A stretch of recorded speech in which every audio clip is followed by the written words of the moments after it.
નમસ્કાર વિદ્યાર્થી મિત્રો, આજે આપણે ધોરણ 9 ના લેક્ચર નંબર 5 માં જે આપણું ચેપ્ટર ચાલી રહ્યું છે, ચેપ્ટર નંબર 1 સંખ્યા પદ્ધતિ, જેના સ્વાધ્યાય 1.3 ના 1 થી 4 દાખલા આપણે અગાઉ લેક્ચરમાં જોઈ ગયા છીએ.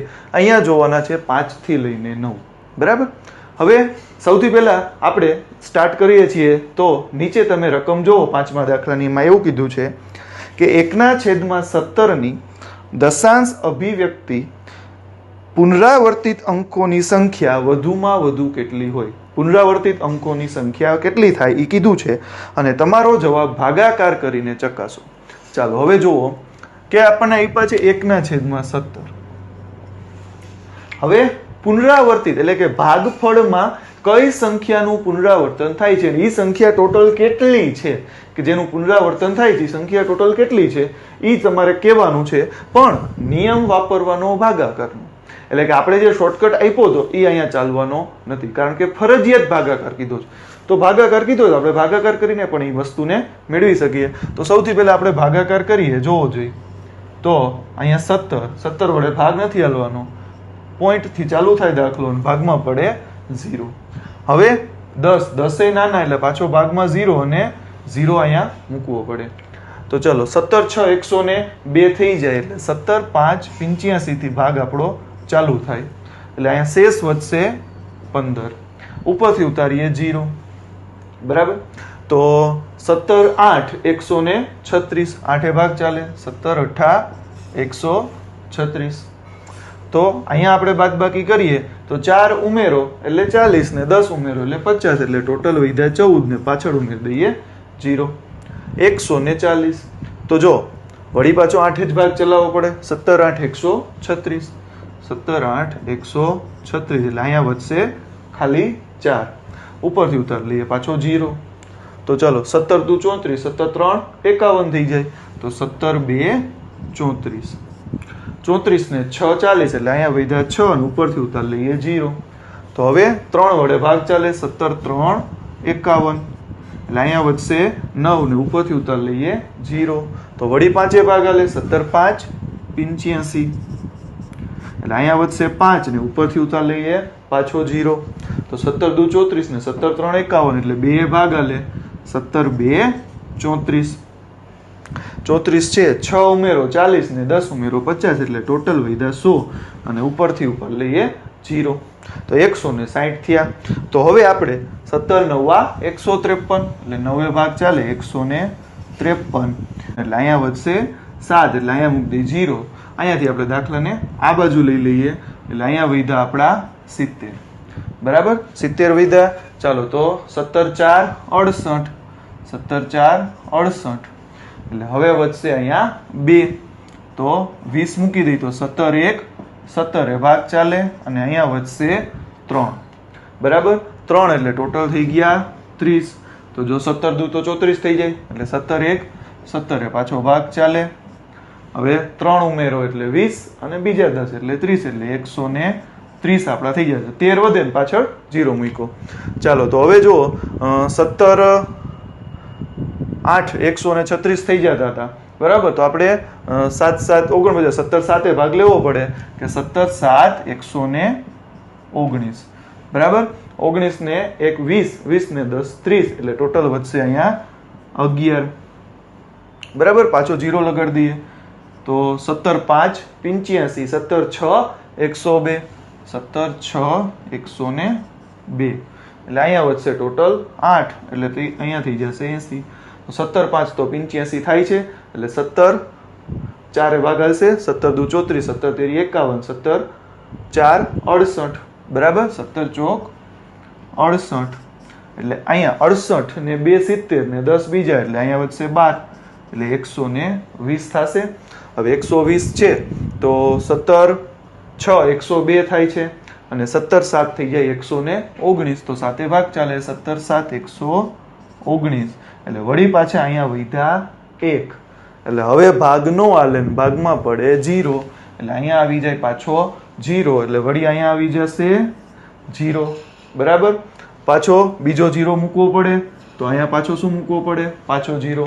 એટલે કે અહીંયાથી વળી પાછો દાખલો આપણો ચાલુ થઈ ગયો ને વળી 5 ભાગ ચાલે કે ભાઈ 17 5 85 બરાબર. આવી રીતે દાખલો કન્ટિન્યુ ચાલુ થાય. તો તમે જુઓ અહીંયાથી આપણે 12 ચાલુ કરીએ તો વળી પાછા 5 સુધી પહોંચી ગયા, એટલે કે અહીંયા સુધીની સંખ્યાઓનું પુનરાવર્તન જોવા મળે છે. તો કેટલી થઈ જુઓ, 0 થી આપણે ચાલુ કરીએ તો 0 પછી 1 2 3 4 5 6 7 8 9 10 11 12 13 14 15 16 અને 17. વળી પાછો અહીંયાથી 0 5 આવી ગયા, એટલે કે ટોટલ 1 2 3 4 5 6 7 8 9 10 11 12 13 14 15 16 ને 17. અહીંયા સુધીની સંખ્યાનું અહીંયાથી પાછું સંખ્યાનું શું થઈ ગયું, પુનરાવર્તન. પાછા 0 5 આવવા માંડ્યા, એટલે કે ટોટલ કુલ કેટલી સંખ્યાનું પુનરાવર્તન થાય છે? તો આપણે જવાબ આપી શકીએ કે તેથી કુલ 17 સંખ્યાનું પુનરાવર્તન જોવા મળે. બરાબર, કુલ 17 સંખ્યાનું પુનરાવર્તન થઈ રહ્યું છે. બરાબર, ખાલી ભાગાકાર કરવાનો છે, બીજું કાંઈ કરવાનું હોતું નથી, અને આવી રીતે આપણને જવાબ મળતો રહે. બરાબર, પાછો તમે ભાગાકાર ચાલુ કરો એટલે 5 છે ભાગ હાલી ગયો, હવે 8 8 2 3 3 2 9 4 1 1 7 6 4 7 0 વળી પાછા 0 5 એવી રીતે કન્ટિન્યુ ચાલ્યા કરશે. ઓકે, તો હવે લઈ લઈએ આપણે દાખલા નંબર 6. ચાલો હવે જુઓ દાખલા નંબર 6. જો નીચે રકમમાં એવું કીધું છે કે જેમાં P અને Q ને એક સિવાયનો કોઈ સામાન્ય અવયવ ન હોય તથા તેની દશાંશ અભિવ્યક્તિ શાંત હોય તેવા P by Q જ્યાં Q 0 નથી લેવાનું સ્વરૂપના સમય સંખ્યાના ઉદાહરણ લો. જ્યાં P અને Q પૂર્ણાંક અને Q 0 નથી. શું તમે અનુમાન લગાવી શકો કે Q એ કયા ગુણધર્મનું પાલન કરવું જોઈએ? ચાલો, બહુ સિમ્પલ. આ ગુણધર્મ આપણે ઓલરેડી આનો યુઝ કરી દીધો છે. આપણને એવું કીધું છે કે ભાઈ P by Q સ્વરૂપમાં ફેરવવાના છે. P by Q સ્વરૂપના એવા ઉદાહરણ આપો કે જ્યાં Q 0 ન હોવો જોઈએ અને આનું જે દશાંશ અભિવ્યક્તિ છે એ શાંત મળે. શાંત મળે એવા કોઈ પણ ઉદાહરણ તમે લખી શકો. તો આપણને ખબર છે કે 1/2 એટલે કે આને કહેવાય 0.5. આપણે કીધું હતું કેવી રીતે આપણે ગોતેલું છે, તો કે જેટલા બગડા હોય એટલા પાંચડા કરી નાખો. તો જો 5 એકા 5 ને 5 2 10 એટલે કે 0.5. બરાબર, એટલે કે આ આપણું એક ઉદાહરણ થયું. આપણે એક બીજું ઉદાહરણ આપી દઈએ 1/5.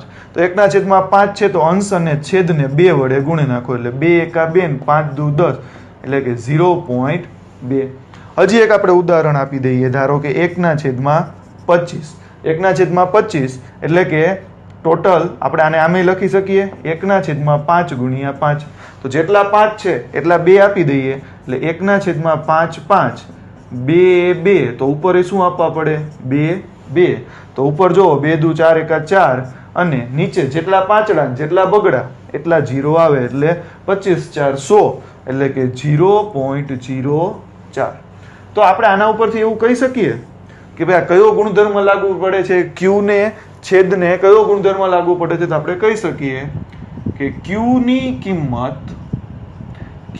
કિંમત જો 2 કે 5 અથવા 2 અને 5, 2 કે 5 એટલે ખાલી 2 હોય તોય ચાલે, ખાલી 5 હોય તોય ચાલે, અથવા 2 અને 5 બંને હોય તો હંમેશા તેની દશાંશ અભિવ્યક્તિ શાંત મળે. તો ગુણધર્મો આ લાગુ પડે છે કે ભાઈ Q ની કિંમત કા 2 હોવી જોઈએ, કા 5 હોવી જોઈએ, કા 2 અને 5 બંને હોવી જોઈએ. તો હંમેશા એનો જવાબ તમને શું મળવાનો છે? શાંત જ મળવાનો છે. બરાબર, તો આવું આપણે દાખલા નંબર 6 માં કીધું હતું. હવે આપણે લઈએ દાખલા નંબર 7. જુઓ નીચે રકમમાં શું કહે છે કે જેની દશાંશ અભિવ્યક્તિ અનંત અનાવૃત હોય તેવી 3 સંખ્યાઓ લખો. ચાલો, અનંત અનાવૃત હોય એટલે કે રિપીટ ન થતી એવા કોઈ પણ 3 ઉદાહરણ લખવાના છે. તો આપણે લખી દઈએ કોઈ પણ 3. ધારો કે આપણે લખી શકીએ ભાઈ 0.10 100 1000 પછી એવી રીતે તમે 0 0 વધારતા જાઓ, 10 100 1000 10000 લાખ 10. તો જો અહીંયા કોઈ સરખી સંખ્યાનું પુનરાવર્તન થતું નથી. હવે એવું ને એવું આપણે જાજા ઉદાહરણ ગોતવા છે તો બીજું શું કામ આપણે 20 થી ચાલુ કરી દઈએ. 20 200 2000 પછી તો કે 20000 આવી રીતે તમે આપ્યા કરો તો આ કેવું કહેવાય? અનાવૃત, કારણ કે સરખી સંખ્યાનું પુનરાવર્તન થતું નથી. ત્રીજું કે આપણે શું લખશું હવે? યસ, બરોબર છે. 30 300 3000 આવી રીતે આપી દીધા. બરાબર. તો બસ આ દશાંશ અભિવ્યક્તિ અનંત અનાવૃત હોય એના ઉદાહરણો થયા. તમારે જેટલા આપવા એટલા આપી શકો. બરાબર. ચાલો હવે લઈ લઈએ એમાં દાખલા નંબર 8. તો જો દાખલા નંબર 8 માં એવું કીધું છે કે સમય સંખ્યા 5/7 એક આપી દીધી 5/7 અને બીજી આપી દીધી આપણને 9/11 9/11 ની વચ્ચે આવતી અસમય સંખ્યા શોધો. હવે આ બેની વચ્ચે આવતી અસમય સંખ્યા શોધવી છે. સમછેદીય પૂર્ણાંક બનાવી દઈએ આપણે, બેયના છેદ કરી નાખીએ સરખા. તો બેયના છેદમાં આપણે છેદનો ગુણાકાર કરો એટલે 11 7 77 થાય. તો અહીંયા 77 લાવવા માટે 11 વડે ગુણ્યા તો આને 11 આપવા પડે એટલે 11 5 55 અને બીજું અહીંયા 77 આપણે લાવવા છે તો આને 7 આપવા પડે. 11 7 77 તો આને 7 આપવા પડે 9 7 63. ચાલો તો હવે આ બેની વચ્ચે આવતી કોઈ પણ 3 સંખ્યા આપણે લખવાની છે. તો 56/77 56/77 પછી 57/77 પછી 58/77 પૂરું. પછી 63 સુધી જવાનું હોય તો 62 સુધીની સંખ્યા તમે લખી શકો. આપણને 3 જ માંગી હતી, 3 જ લખવાની છે. રેડી? ચાલો તો હવે લઈએ આપણે દાખલા નંબર 9. ચાલો જો એમાં શું કહે છે રકમમાં કે નીચેની સંખ્યાનું સમય અને અસમય સંખ્યામાં આપણે વર્ગીકરણ કરવાનું છે. ચાલો તો પેલી સંખ્યા આપી છે આપણને √23. √23 નું વર્ગમૂળ શક્ય નથી. તો જેનું વર્ગમૂળ શક્ય નથી એ બધી કેવી થઈ ગઈ? અસમય સંખ્યા. આને કહેવાય અસમય સંખ્યા. પછી બીજી જો બીજી આપણને કીધી છે √225. √225 તો 225 નું વર્ગમૂળ નીકળી જાય 15. મતલબ આ સંખ્યા કેવી છે? તો કે સમય સંખ્યા. પછી ત્રીજી રકમમાં આપણને ત્રીજી સંખ્યા આપી છે 0.3796. 0.3796. તો જો આની દશાંશ અભિવ્યક્તિ શાંત છે એટલે કે અહીંયાથી હવે ડોટ ડોટ ડોટ આપણને આપેલા નથી. મતલબ કેવી થઈ ગઈ? ઓટોમેટિક સમય સંખ્યા થઈ ગઈ. બરાબર. આને કહેવાય સમય સંખ્યા. પછી રકમની અંદર ચોથી રકમ આપણને આપેલી છે 7.478.